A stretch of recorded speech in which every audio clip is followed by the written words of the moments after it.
বছর পরিক্রমায় আবারও আগমন করছে সিয়াম সাধনার মাস অর্থাৎ রমজান মাস।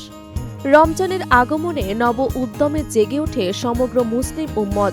মহিমান্তিক এ মাসকে বরণ করতে যথাযথ প্রস্তুতি গ্রহণ করা সবার ঈমানী দায়িত্ব। রমজানের আগমনে পুলকিত হয়ে স্বয়ং রাসূল সাল্লাল্লাহু আলাইহি ওয়াসাল্লাম বলতেন, তোমাদের সামনে রমজানের পবিত্র মাস আগমন করছে, যে মাসে আল্লাহ তাআলা তোমাদের উপর রোজা ফরজ করেছেন।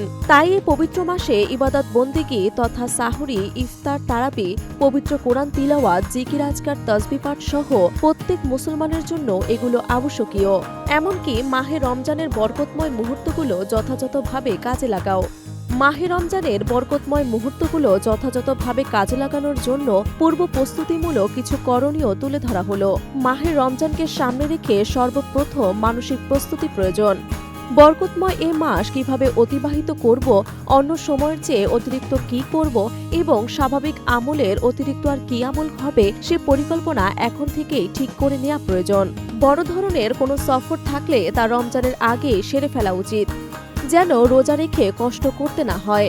ঈদের কেনাকাটা রমজানের আগেই চেষ্টা করা, তাহলে মাহে রমজানে সময়ের অপচয় রোধ করা সম্ভব হয়। পবিত্র কোরআন তিলাওয়াতের জন্য একটি নির্দিষ্ট সময় নির্ধারণ করা। কোরআন তিলাওয়াত না জানলে শিক্ষার পরিকল্পনা গ্রহণ করা। বেশি বেশি ইসলামী বইপত্র অধ্যয়নের পরিকল্পনা গ্রহণ। সময় সুযোগ থাকলে রমজানের শেষ 10 দিন ইতিকাফ করার নিয়ত করা যেতে পারে। কোনো বদ অভ্যাস থাকলে তা ত্যাগ করার বিশেষ পরিকল্পনা নিতে হবে। অধিক পরিমাণে দান সদকা করার জন্য প্রস্তুতি গ্রহণ করতে হবে। প্রয়োজনে দান সদকা করার জন্য অর্থ সঞ্চয় করে রাখা যেতে পারে। গুরুত্বপূর্ণ দোয়া ও তসবিহ সমূহ রমজানের পূর্বে শিখে নেওয়ার চেষ্টা করা।